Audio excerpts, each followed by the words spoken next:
Well, good morning to all. This damp, dreary, midsummer day. Ah, Yeah, can you yeah. not do any? It's all that weather's coming from Donegal. You think That's you what I could have? believe. Jude, someone we have friends who they spent 50 years in Australia, and they came back in about February to live in Ireland. Now, why they did is another issue, but I'm not even going to go there. And I'd say so far, they had been living in South Australia and then moved to Tasmania. They moved back to outside of Dunlow and County Donegal, and I'd say that the two of them have managed about 10 good days since they arrived in February. And I was thinking to myself, if this is summer now, and we're in what this is July 1st, and if I look out my window, it's dark, it's grey, it's overcast, it's cloudy, and this is summer. What's it going to be like at 3 o'clock on about the 21st of December? It's funny. It's just simply. I mean, it's not cold, but it's just looking at it that grey and that drizzle all the time. Yeah, It no, really gets you down. we've had about 3 good days in this last month. Somebody's going to invent, a kind of indoor sunshine that it isn't like these tanning beds that give you cancer, but somebody's Yeah, going to go up with a foolproof, really good for you, yeah, vitamin D room or yeah, lighting yeah, or room, something like that. and they'll Yeah, make a fucking fortune because we're all dying for that. We just want to get a bit of sunshine and let it be better there. sunshine. Exactly. Yeah, exactly. Okay. Well, there's nothing we can do about that, but there's things we can do about the political situation insofar as we are influencing people. Well, are Uh, we, are we influencers, Pat? yeah, somebody told me that one time that that uh, about a year ago, somebody told me that was the Department of Foreign Affairs in Dublin, and somebody else would be checking in on us. I had a laugh. Well, I British don't know about intelligence. you, Pat. Did you write Yeah. that? Did you write editorials in the Daily Journal when you were there? No, I did. Someone were stuck, but Yeah. I tried to get other. Writing leaders is very time consuming. When I Yeah. took over as editor, there was a very experienced man called Frank Kern who had been editor before me. He Yes. wrote the leader, and I have to say, he was very good. He was a hell of a lot better than I would have been at it because he had the old knowledge and said. And then I tried when he left. I tried to get somebody else to do that as well. Yeah.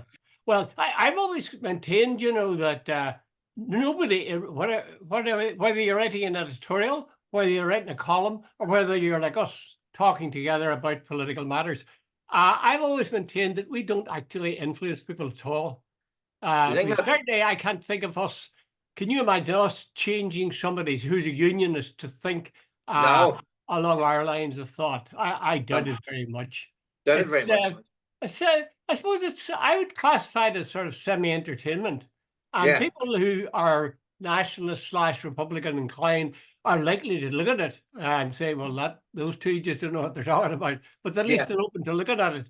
But if yeah. you're a unionist or a loyalist, the chances of you looking at this are pretty well nil, except the government's paying for you.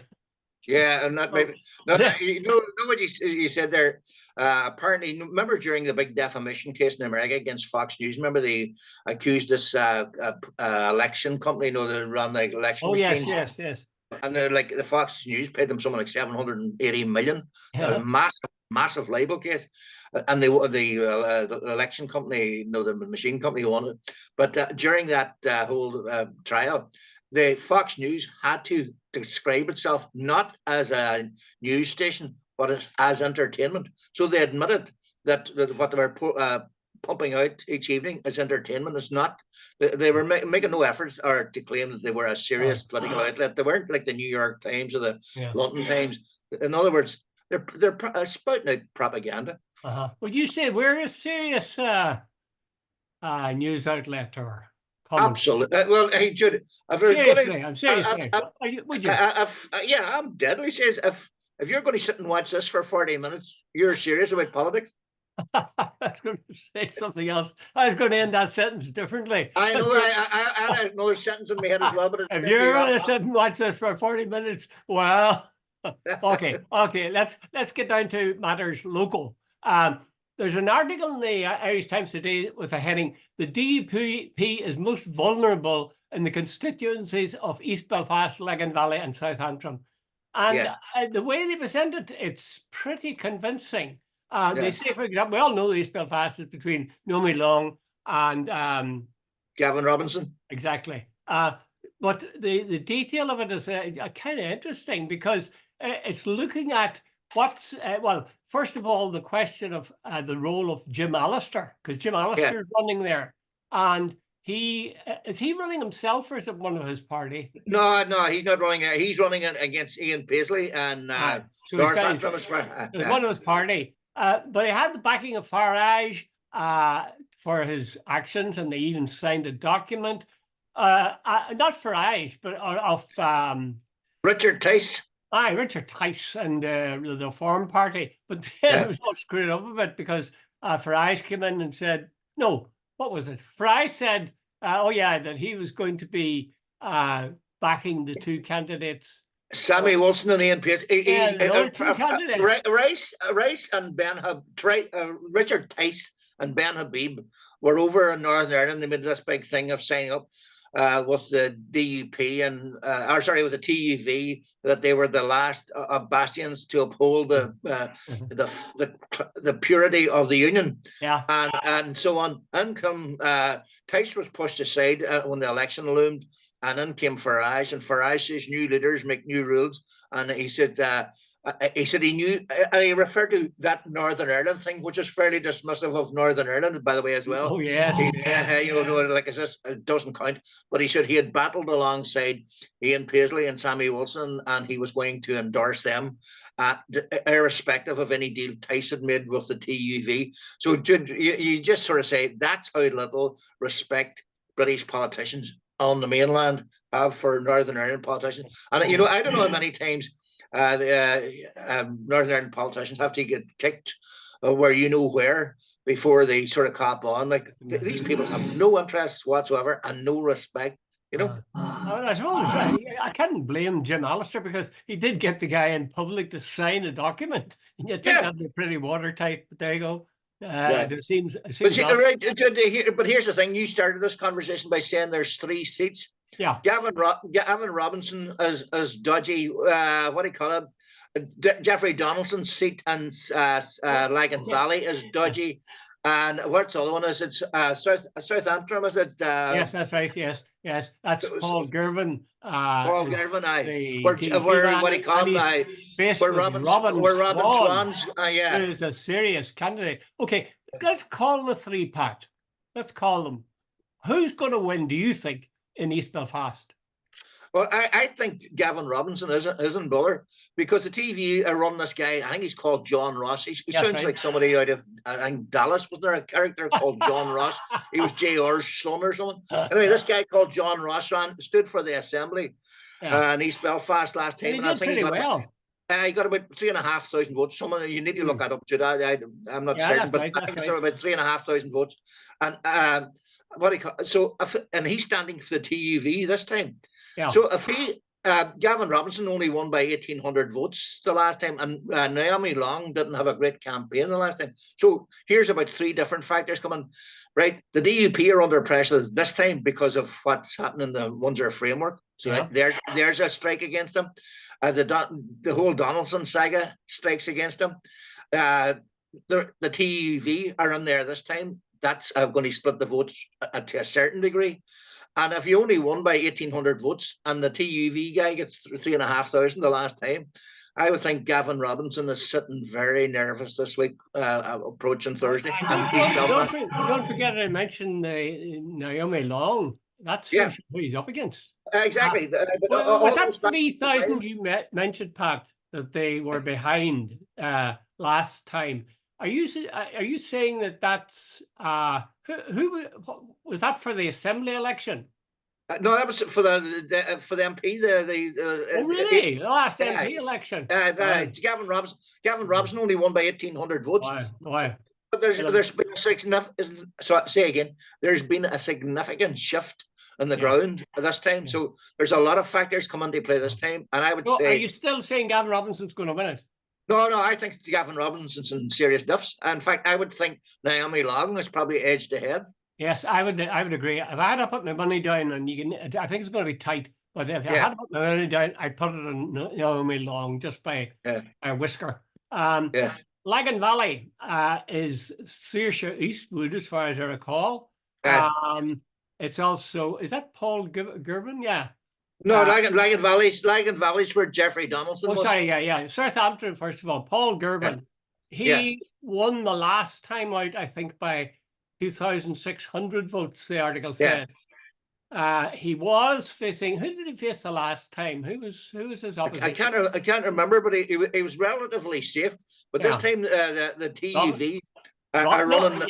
There's two things. There's a TV guy and there's Robin Swan. I think exactly. Aye. Southampton, as Sinn Féin don't really figure there. It's usually a battle between unionism. But the DUP won it by Girvan the last time, but this time he's up against Robin Swan, who came out of the COVID thing with bells and whistles. He was considered the best performing minister, that he was very calm and authoritative, and that he sort of gelled and struck a chord with the people and so on. So he is the UUP, if they've one shot at getting a seat, this is it. The other thing is that here again, the TUV are going to split the vote. They're running. I can't remember. I think he's called Melvin Lucas. I think it's Melvin Lucas. He's going to run against them, and he got I think about 4,000 votes or something like that around that, and the assembly elections. So if he even gets 2,000 this time, and Robin Swan's vote goes up, Girvan's in bother. Well, there is a Sinn Féin candidate running there. Do you think there's any possibility that Sinn Féin supporters would vote tactically and vote for Swan? They probably will. There'll be a lot of, I would think, Jude, and this is only a lot of, would you call the soft nationalists, the Castle Catholic types? I would think a lot of them will be sort of saying, no, I think it's a Declan Kearney, I think, is running there. It's running there. But, a lot of the soft nationalists will probably say, well, Robin Swan, and in fairness to Robin Swan, he comes across as a very decent man. So I would say a lot of nationalists say, look, we're wasting our vote, or think they might be wasting their vote, giving it to a nationalist candidate, so they give it to the one that's least acceptable or unacceptable to them. Yeah, well, I was thinking actually of the convinced Sinn Féin voter.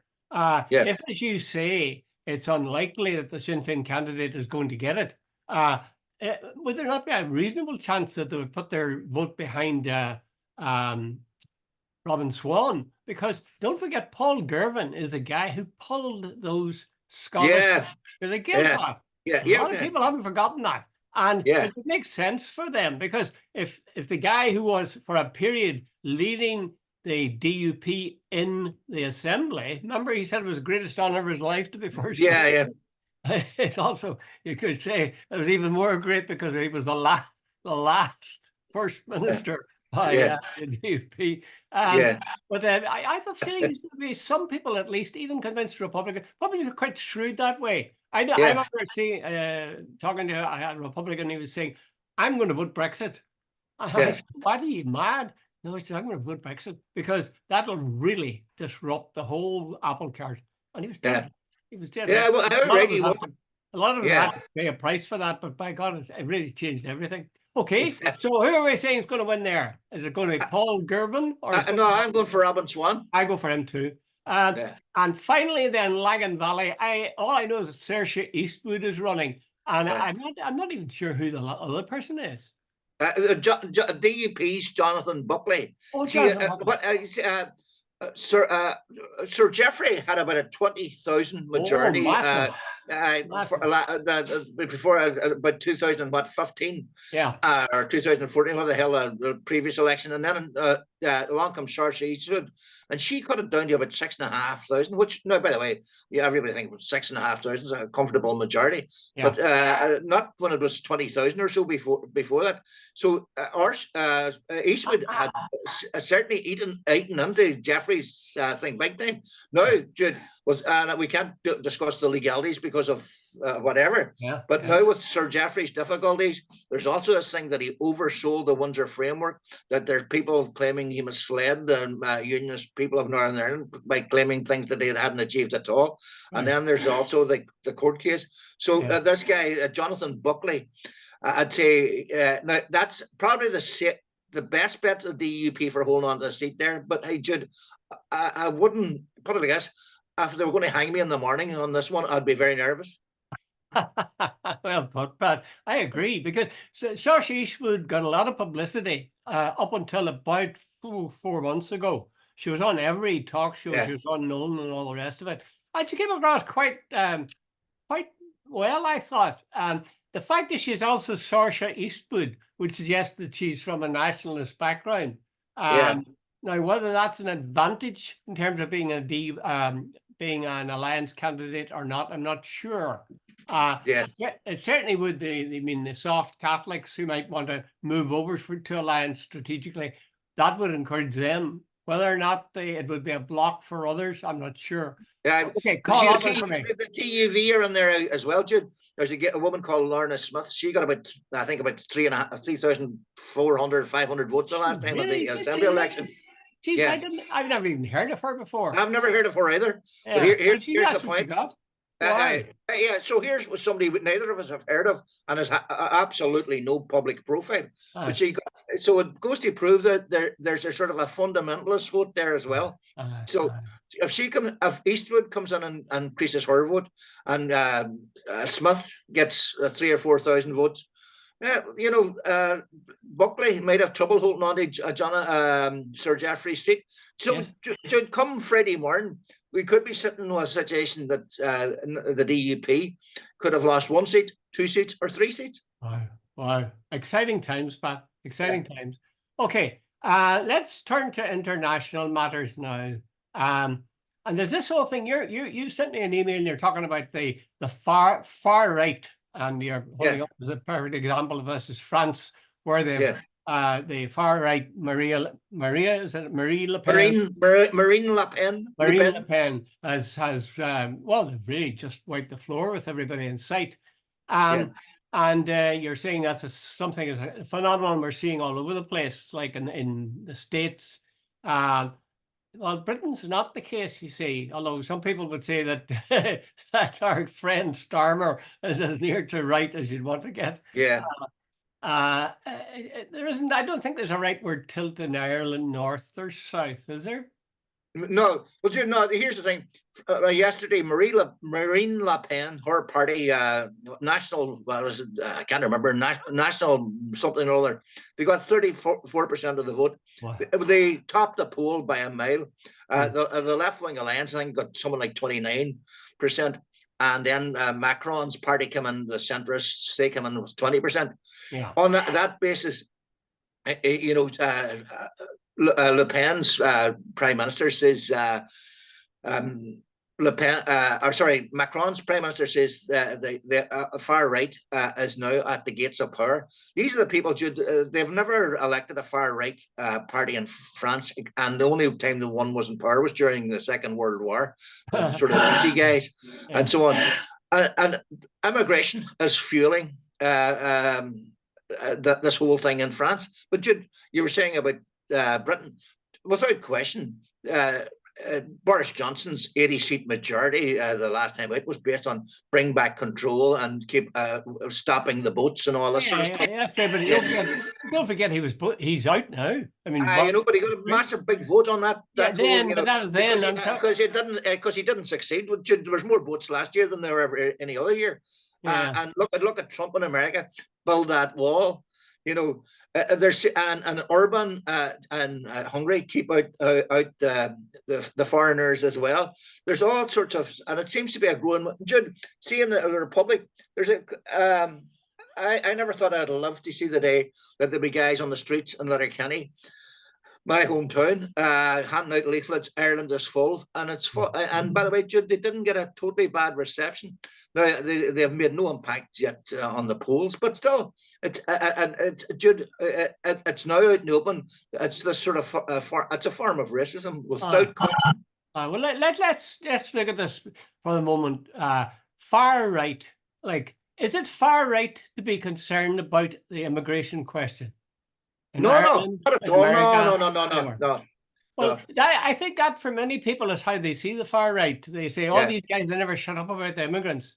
I think there's a case to be made for saying, look, this is a serious problem, a serious issue.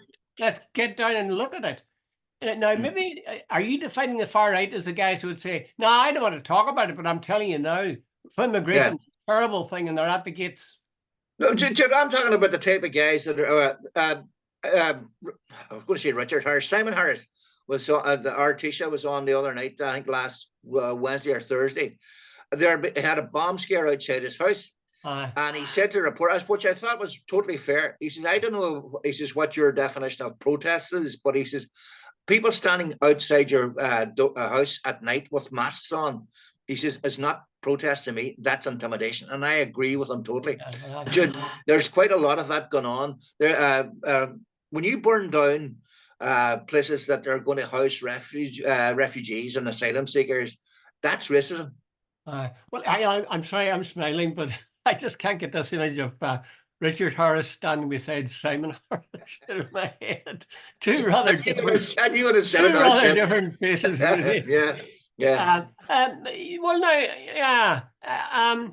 Do you not think that a large part of the reason why people are going around and say Ireland's full is because the government hasn't looked at the whole question in any kind of rational, serious fashion and said, what's happening in other countries?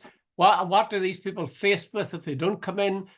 How will they fit in if they do come in? Is that a question of ordering and looking at the whole question of immigration in an orderly fashion? Is that the problem? Or is it just that, in fact, any form of foreigner entering, most Irish people aren't too keen on? Yeah, by the way, Jude, when I was given the list of countries where they swing to the right in recent times, Italy, they've now got a woman, she's and it's totally based on keeping out the foreigner. So it's a big issue. No, Jude, I think our friend Ray Bassett, the former ambassador guy, he had a very good article. I read it. I thought it was a brilliant analysis, and he made the point: it is not far right or it's not racist. He says it's good government. He says, if we're in a society where immigrants and asylum seekers are coming in, it should be about government. It shouldn't be left nor right. It's about, he says, can our schools deal with this? Can our hospitals deal with this? Can our infrastructure deal with this? And he says, if bringing more people in just makes it a nightmare for everybody, it's not working. And I agree totally with that. And I think that's totally. But Jude, there are a lot of people, without question, talking about these black people coming in and taking over our towns. And it is pure racism. It's not, they are not asking about, making realistic political decisions. It's racism. Why don't, for example, Sinn Féin, who's opposed to government and hoping to replace them, why does it not drop a list of, say, 4 headings under which this must be looked at? The question of the problem that people are facing. Are they fleeing from persecution, or are they economic immigrants? Secondly, how do we deal with them when they come in? Is there a period of time before we can say, yes, you're coming in, or no, you're not coming in? And what criteria will be used? In other words, a series of headings, not too many, 3 or 4 would do. And look at each case or each group in those terms and clarify the matter for the population, because I honestly think that the public are caught up in a situation where they're either saying, oh, I'm with the anti-immigrants, or else, no, I'm not against the anti-immigrants. Welcome all, come in, bring me a huddled masses. Don't you think that that's a muddled thinking many people are stuck with? Yeah, Jude, I think most Irish people, and I'm pretty certain that's correct, would say, if you're a genuine asylum seeker, if you're a genuine fleeing persecution and war and want, come on ahead, you're more than welcome. I think what pisses people off are the guys who get on the plane, tear up their passport, and then sort of, these are guys who are opportunists and so on. And I think that apparently a couple of years back, or about a year back, quite a few people were landing at Dublin Airport. They somehow got on the plane, so I presume they had passports when they got on the plane, but they had no passports when they were and remember too was the Helen McEntee, the Minister for Justice. A lot of people were coming into the Republic via Northern Ireland and so on. There's all this sort of stuff, Jude. I think what we need to do before it gets out of control, or before it becomes a major issue, is the government needs to get a handle on it and sort of, as what you said, right, let's come up with a sensible and sane policy and saying, look, wait a minute, this is how far we can go. One of the things, Jude, of course, you see where I hear Keir Starmer and people saying we will not be joining the single market because one of the things is free movement and that we're not going back to that. And Jude, this thing from the EU about free movement is an issue.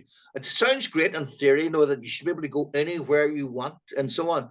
But Jude, we're a small island country or nation, whatever one we want to use. And, you know, you reach a stage of going, wait a minute, how many people can we deal with?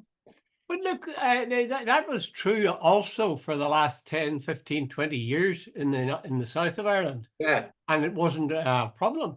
In fact, people used to rejoice in that and say, isn't it bloody great? You know, look at these people coming from abroad and look at them fitting into society and look at them in athletics and in football and all sorts of things. Yeah. So I'm not, you see, you said if people are being persecuted, I think we need to look carefully at people who are not being persecuted, but who are what might be classified as economic immigrants, because I might be, if I'm a doctor or I'm a nurse, you know, maybe I could be really of value to people. Absolutely. I mean, those are only two professions I'm talking about. I'm sure there's loads of others. So let's not dismiss too quickly the fact that somebody might not be fleeing from anything other than a desire to improve their lives, but have something to offer in terms of their profession. Because if they have, I think that's really to the benefit of Ireland. Not simply in terms of the fact that they could do a job, but somehow the very fact that their skin color is different, the very fact that their voice is different, I think that's good for us. You know, we live in an island, and as a result, we are insular, you know. Yeah, absolutely. My Latin, Pat. I don't know if you remember your Latin. That was a more massa map. Anyway, no, I've always recalled, I was driving along one day about 4 or 5 years ago, and there's a guy called Ray Darcy on RT, and he for some reason, he was interviewing these two guys from Syria, and one was a pharmacist, and the other was a vet. And they were living in direct provision, and they were earning something like €6 a day. And Ray Darcy made the point, like, why can't we use people like us? The two guys wanted to work. They said they were willing to do whatever exams or whatever, but there was no sort of pathway for them to do that. And I thought, what? Wait a minute, we're crying out for GPs, we're crying out for vets, we're crying out for people like us, because a lot of our teachers and our doctors have buggered off to Australia for better terms and better pay, better conditions. And I thought, right, if these people are available to us, by the way, Jude, there's a place down the road, they employ about 1,200 people.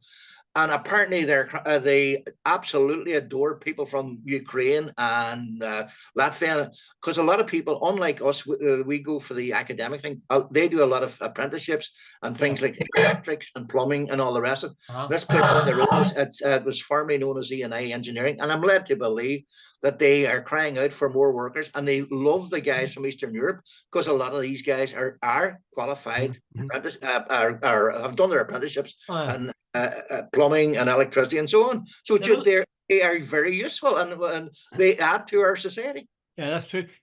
When you mention Eastern Europeans, the hospitality industry, i.e. hotels, say, or restaurants, there's a lot of Eastern European voices there. There are a lot of Eastern Europeans involved.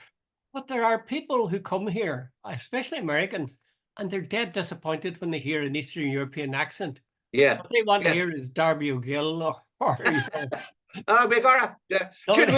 myself and my dear wife drove over the Rocky Mountains, and I can't remember the name of the wee town we went to, and there was two barmaids in the saloon we went into, and they were both Russians. The last thing I expected was two Russians. Now, two very The Russians are coming. The Russians are coming. I thought in the Wild West, I thought I might get someone, like somebody with a southern drawl and a cowboy hat. Yeah. Okay, just two quick ones now. That back to France very briefly for this far right thing. The people who are opposed to Marine Le Pen are saying that the left and the centre, that is Macron and anybody on the left, should get together, and if they cooperate, they can defeat them in the next round. Yeah, do you think that's a possibility? And it is.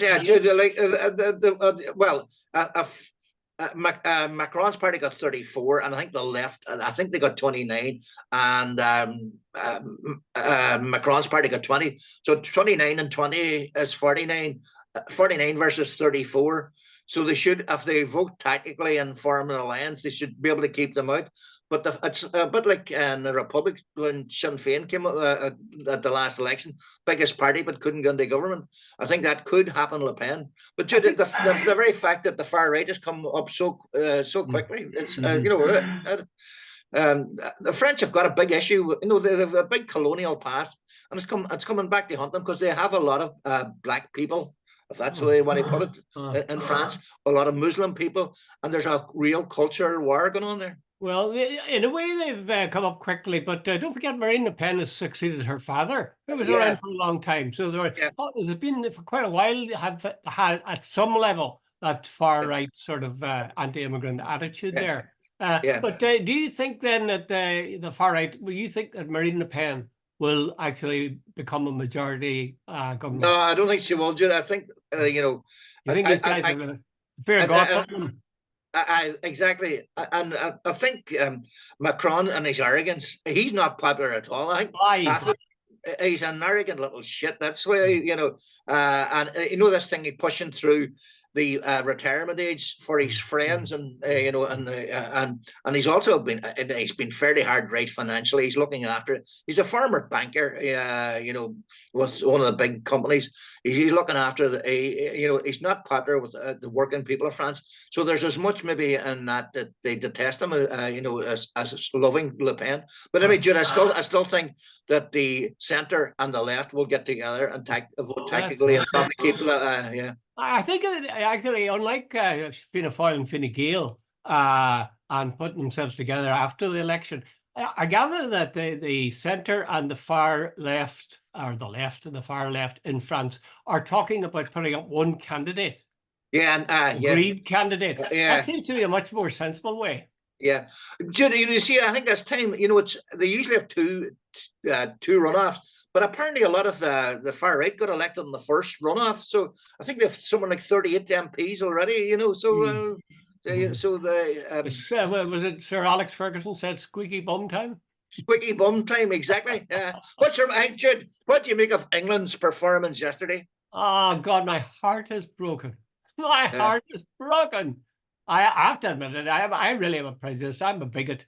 But I was relishing with all this trumpeting of how well, and they practically had won the bloody cup before they even went to France or Germany.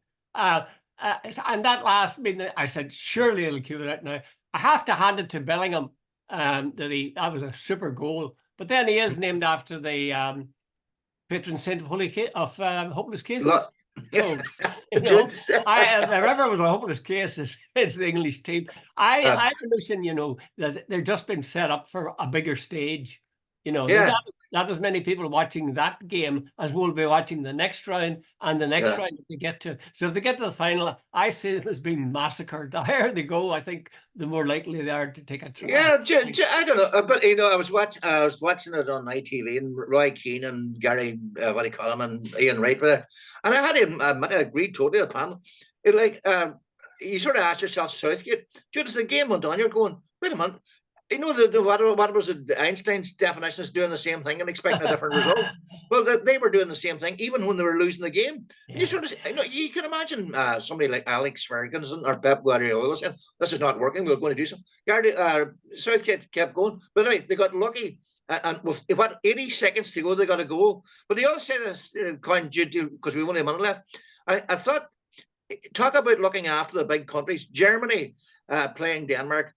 Germany got two decisions that totally won the match for them, and both of them were against Denmark.